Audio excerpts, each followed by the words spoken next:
자, 오늘의 3위 소식입니다. 짐 싼 김종인, 어디서 그 짐을 풀까?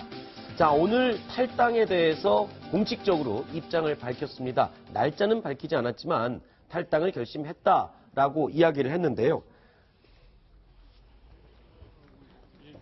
지금 오늘 기자들과 나오면서 얘기하고 있는 장면이죠? 네. 오늘 김종인 대표가 사실상 그 더불어민주당 탈당을 지금 선언을 했는데요. 아마 이제 어떻게 보면 풍찬 노숙을 하게 될지 아니면 이제 새로운 그 정치적 활로를 열어갈지 좀 귀추가 주목됩니다. 뭐 일단은 탈당을 다 예상은 했었지 않습니까? 뭐 언제 탈당을 하느냐 네. 그 문제였었는데 일단은 탈당을 공식화했기 때문에 언론에 지금 주목을 받고 있는 상황이죠. 네. 그러니까 이제 어제부터 그 국회의원 후원 계좌를 이제 마감을 하고 후원금을 준 사람들에게 이제 후원금 일부를 돌려주고 네. 또 다른 국회의원들에게 뭐 후원금을 이제 뭐 그 이전시켜 주기도 하고 네. 이제 그런 걸로 봐서는 국회의원 후원 계좌를 막았다는 것은 더 이상 국회의원을 하지 않겠다라는 신호 아닙니까? 그렇죠. 그런 얘기가 나오다 보니까 이제 곧바로 네. 오늘 이제 탈당을 좀 선언하게 된 것으로 보입니다. 뭐 어차피 알고는 있었다라고 해서 별로 신경을 안 쓰는 분위기인가요? 아니면 발칵 뒤집혔나요? 민주당 내부 분위기 여쭙는 겁니다. 일단 뭐 아직까지는 겉으로 드러난 모습으로 보면 뭐 발칵 뒤집혔다 이렇게 보기는 좀 어려운 것 같습니다. 왜냐하면 이제 워낙 좀 다른 길을 가지 않겠느냐 이런 전망이 많았고 그 전망에 맞춰서 지금 이 탈당을 선언을 한 것이기 때문에 네. 이제 다만 이 그 더불어민주당이라는 어떻게 보면 야권으로의 정권 교체를 이 바라고 있던 그 집단에서 네. 한 사람이 이탈을 한 거기 때문에 이게 이제 긍정적인 시그널은 좀 아니지 않습니까? 그러다 네. 보니까 김종인 탈당이 그냥 단순히 한 그 국회의원의 탈당으로 그칠 것인지 아니면 그 앞서가고 있는 문재인 대세론의 어떤 그 균열을 가져오는 어떤 새로운 좀 충격파가 될 것인지 뭐 그것에 대해서 좀 관심이 좀 많은 것 같습니다. 네. 자, 김종인 전 대표의 말을 한번 볼까요? 이런 내용으로 얘기를 했는데, 자, 요즘 잘 나가는 사람들이 뭐 그런 얘기를 할 이유가 있겠습니까? 문 전 대표에 대한 얘기고요. 아무 일도 할 게 없는데 자리만 차지하고 있는 건 아닌 것 같다라고 얘기를 했습니다. 일단은 지난해 총선을 성공적으로 이끈 사람인데 뭔가 서운하게 한 게 있어서 마음이 좀 섭섭한 마음이 있는 건 아닌가 생각이 드는데요. 뭐 어떤 일이 있었던 겁니까? 네. 일단 그 문재인 전 대표하고는 약간의 그 갈등이 좀 계속됐다 이렇게 볼 수 있을 네. 것 같습니다. 왜냐하면 총선에서 원내 일당을 만든 어떻게 보면 이제 수훈갑인데 네. 이제 그런 그 정당한 좀 대우를 해주지 못했다. 오히려 이 친문 또는 친문 진영 인사들이 김종인 전 대표를 조금 그 등한시하거나 아니면 좀 가까이 하지 않으려고 하는 기류가 좀 느껴졌다.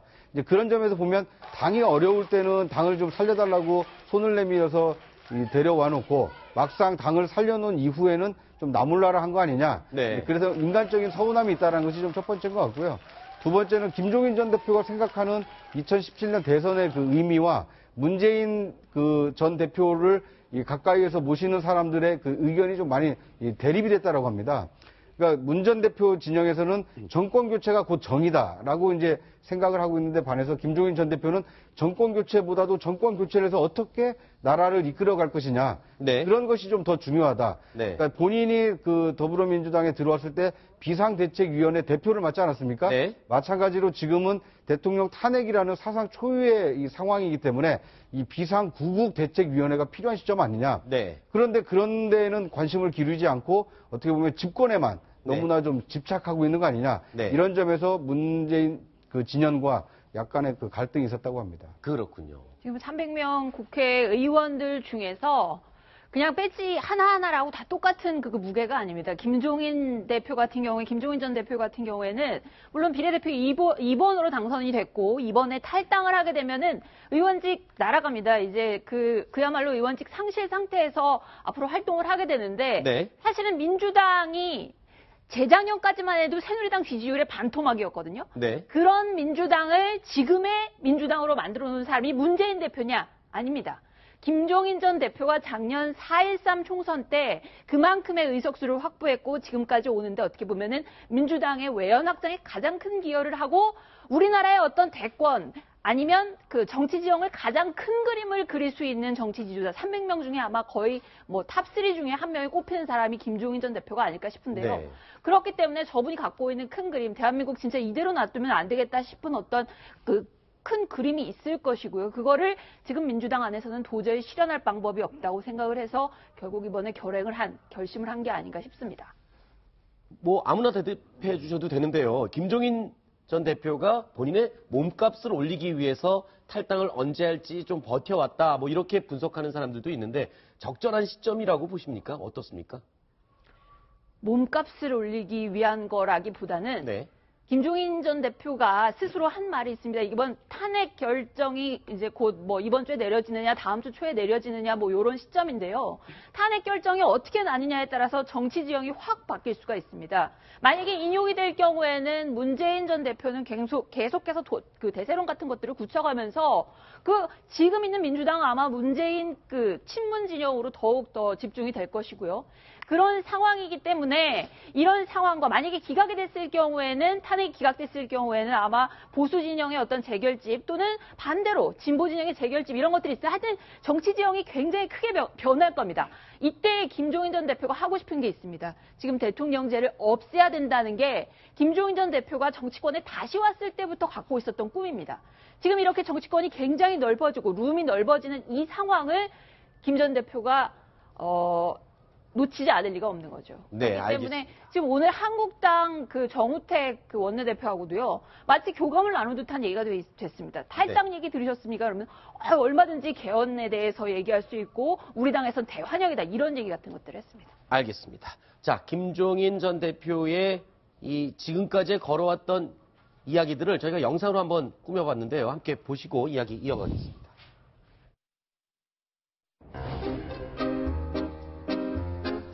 문재인 대표님께 깊은 감사의 말씀을 드리고 큰 용단을 내려주신 문재인 대표를 위한 힘찬 박수를 갖다 보내주시기 바랍니다.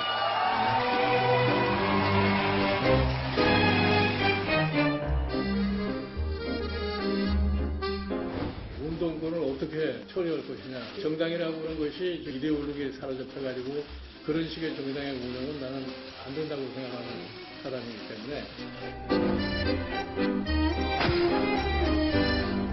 문 대표가 궁극적으로 사퇴해야 된다고 생각하십니까? 나는 그러라고 믿어요. 자기들끼리 개파 싸움을 해서 당을 분열시킨 그런 책임자가 절대로 더불어민주당에 다시 회귀할 수 없다는 것을 분명하게 말씀을 드립니다.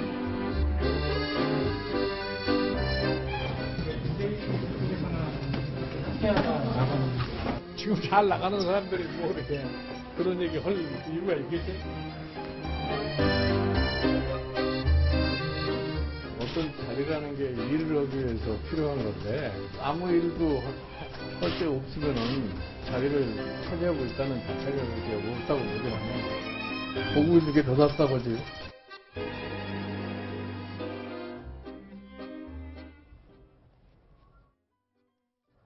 네. 자, 김종인 전 대표의 탈당 소식이 전해지면서 여기저기서 러브콜들이 쇄도하고 있다고 합니다. 이와 관련된 영상도 저희가 한번 꾸며봤습니다. 함께 보시죠.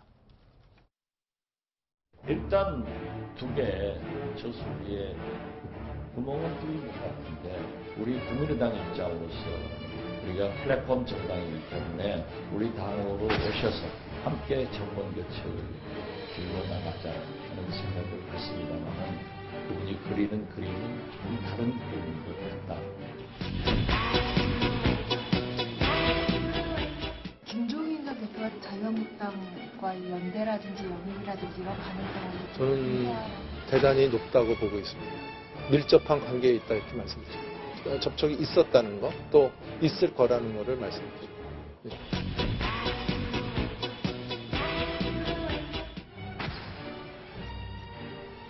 이거 뭐 어디 당으로 들어가거나 그러지는 않을 거예요.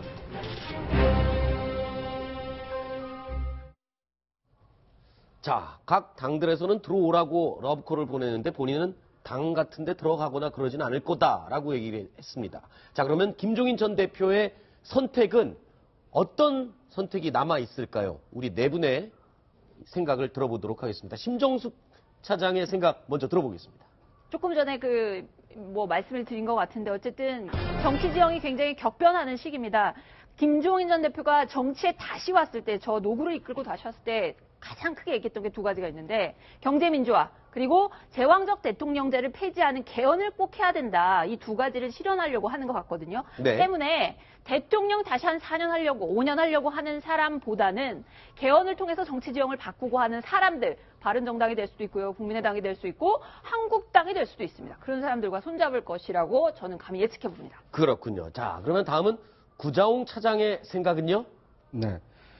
이 탄핵 결정이 임박했기 때문에 탄핵 결정 이후 상황, 어떻게 하면 이 갈라진 민심을 하나로 통합할 수 있을 것인가, 이 국론 분열 상황을 국론 통합 상황으로 만들어낼 것인가, 여기에 주력을 할 것으로 봅니다. 왜냐하면 더불어민주당을 탈당한 명분이 국론 통합이라는 어떤 큰 대의명분에 있지 않고, 만약에 이것이 김종인 개인의 어떤 대선 욕심 아니냐, 이렇게 비치는 순간 이 정치인 김종인의 어떤 미래가 없어질 수 있기 때문에, 네. 정말 국민들이 안타깝게 생각하고 있는 이 현재 탄핵 이후에 대한민국이 과연 안정적으로 국정 운영이 가능할 것이냐, 이 의구심에 대해서 해답을 주는 그런 행보를 하려고 하지 않을까. 네. 그래서 저는 이 국론 통합 운동에 좀 적극적으로 나서지 않을까, 이렇게 예상을 해봅니다. 알겠습니다. 김종인 전 대표의 탈당 이후의 선택, 손수호 변호사의 생각 들어보겠습니다. 네, 우선 두 가지 측면을 봐야 될 것 같은데요. 우선 첫 번째로 직접 이런 이야기 했습니다. 어느 정당에 들어가지 않겠다. 또 두 번째는 굉장히 가까운 곳으로 알려져 있는 박영선 의원이 김종인 전 대표가 안희정 지사에게 호감 가지고 있다라는 이야기 했습니다. 이런 두 가지를 종합해 볼 때 당장 어느 정당에 들어가지는 않겠습니다만 간접적으로나마 문재인 전 대표의 어떤 집권을 막기 위해서 안희정 지사를 측면 지원하지 않겠느냐. 특히나 김종인 전 대표와 가까운 그런 민주당 의원들이 이미 안희정 지사 측으로 움직였다라는 그런 분석도 있습니다. 네. 그리고요. 하지만 더욱 중요한 거는 과연 지금 이 탄핵 국면에서 김종인 전 대표가 과연 과거만큼의 폭발력이 있느냐, 네. 영향력이 있느냐, 저는 아니라고 보거든요. 네. 일단 여의도에서 움직이는 정치인들 사이에서의 어떤 이합 집산을 위해서 정치인들 사이에서는 영향력이 있을지 몰라도 탄핵이 지금 되는지 안 되는지 여부에 대해서 관심이 많고, 또한 이번 박근혜 정권에 대해서 심판을 할지 말지에 대한 관심이 높은 상황에서 김종인 전 대표가 과거에는 영향력이 있을지 몰라도 지금은 그렇게 큰 영향력이 없다. 민주당 내에서도 타격이 없을 것이다 라고 예상해 봅니다. 그렇군요. 자, 마지막으로 동아일보 이유종 기자의 생각 들어보겠습니다. 예, 김종인 대표가 작년에 더불어민주당에 들어가서 비대위원장을 지냈습니다. 그러면서 흔들렸던 민주당을 구해냈죠. 비슷한 상황이 탄핵 이후에 발생한다고 판단하지 않았을까, 이렇게 관측이 됐는데요. 그런 상황이 나왔을 때 우리나라에 있는 여러 정치인들, 또 이합 집산에 있는 사람들, 탄핵 카드, 개헌 카드를 내보이면서 자신이 어떤 입지를 구축한다, 이것을 전략적으로 제시하고 있는 것이 아닌가, 그런 판단이 되겠고요. 이분에게는 사실 정당이 그렇게 의미가 없습니다. 민정당에서 시작해서 지금 더불어민주당까지 왔습니다. 그동안 새누리당, 한나라당, 그리고 새천년 민주당을 거쳤기 때문에 정당에는 큰 관심이 없고, 다만 지금 자신의 세가 없고 어떤 지지율을 받을 수 없기 때문에 잠시 기다렸다가 판을 흔들어지면 그때의 기회를 노리는 것 같습니다. 네, 알겠습니다. 자, 이런 가운데 박영선 의원이 또 안희정 캠프에 합류를 했습니다. 굉장히 칭찬을 많이 했는데요. 어떤 이야기를 했는지 직접 들어보시겠습니다. 안희정 지사가 대연이라는 얘기가 얘기한 대로 180석이 넘는 국회를 장악하는 정부가 아니면은 일을 하기가 어렵단 말이에요. 그러니까 어떤 형태로든지 연정을 해야 돼요. 정권 심판이라는 입장에서 봤을 때 네. 지금 대연정 얘기를 꺼내면 국민들로부터 어떤 비판이나 반감을 받을 수 있다고 생각합니다. 네. 그러나 현실적으로 어떤 협치나 연정이 없이는 국정을 끌고 갈 수가 없는 상황이기 때문에 네. 안 지사의 이야기는 멀리 보고 한 이야기다. 네, 일단 김종인 전 대표와 박영선 의원이 굉장히 가까운 사이로 알고 있는데 안희정 캠프에 합류한다는 걸 사전에 논의를 했겠죠, 김종인 전 대표와? 일단 김종인 전 대표도 안희정 지사를 통해서 이번 더불어민주당 경선에서 문재인 대세론을 좀 꺾을 수 있는 거 아니냐. 네. 약간 타진을 해봤던 것 같습니다. 그렇죠. 안 지사하고 직접 만나서도 얘기를 했던 것 같고요. 네. 그런데 현실적으로 지금 이 전국 지지율에서도 떨어지고 네. 당내 상황으로 봤을 때는 문재인을 극복하기가 어렵겠다. 네. 그러면 밖에서 나가서 돕는 방법도 있겠지만 저는 어떻게 보면 문재인 대세론을 흔들기 위해서, 대선판 전체를 흔들기 위해서 아하. 그 더불어민주당에서 일단 몸을 뺀 것이 아닌가. 네. 예를 들면 이런 겁니다. 지금부터는 더불어민주당의 김종인이 아니기 때문에 네. 앞으로 대선 관련 여론조사에서 네. 이 대선 주자로 김종인을 넣고 여론조사를 실시할 수도 있는 거거든요. 네. 만약에 탈당을 하지 않았더라면 문재인, 안희정, 이재명 3명이 호각지세를 이루면서 경선을 준비하고 있는데 김종인의 설 자리는 없는 거 아닙니까? 네. 그런데 문재인을 꺾을 대항마로 김종인이 거론될 수 있다. 네. 지금 당장은 아니겠지만 대통령 탄핵이라는 어떤 결정이 났을 때 네. 그거에 대한 어떤 반발 여론이 거셌을 때 누군가 이제 마음 둘 때가 있어야 되는 거 아닙니까? 네. 지금까지 이제 황교안 대행으로 그 지지율이 모여져 있지만 또 다른 대안으로 김종인이 될 수 있다는 것을 보여주기 위해서 김종인 전 대표가 탄핵 전에 결정을 한 것이 아닌가 이렇게도 추정이 가능합니다. 네. 그리고 또 김부겸 전 의원도 이 안희정 캠프에 합류를 하겠다, 그리고 지지하겠다라고 밝혔죠. 김부겸 의원, 죄송합니다. 전 의원이라고 했군요. 그렇습니다. 그 김부겸 의원 스스로 대권에 나설 것으로 관측됐으나 어쨌든 중도 하차를 했는데 캠프 관계자들이 지금 대거 안희정 캠프 쪽으로 합류를 하고 있다고 합니다. 네. 자, 김부겸 의원과 안희정 지사 두 사람 뭐 직접적인 어떤 뭐 깊은 인연 같은 거는 그다지 없어 보였는데 네. 일종의 반문연대 성격이 아닌가 싶습니다. 어쨌든 문재인 후보의 대항마를 좀 뭐랄까 힘을 아하. 몰아주자 이런 차원으로 보입니다. 그러면 말씀대로라면 결국 민주당은 대선 앞두고 비문, 친문 이 양 대결로 그냥 굳어지는 거군요. 네. 지금 이제 벌써 움직이는 모양새가 그렇지 않습니까? 네. 그러니까 친문이 아닌 사람들은 그 김종인 대표 같은 사람은 일단 당을 떠났고 그랬죠.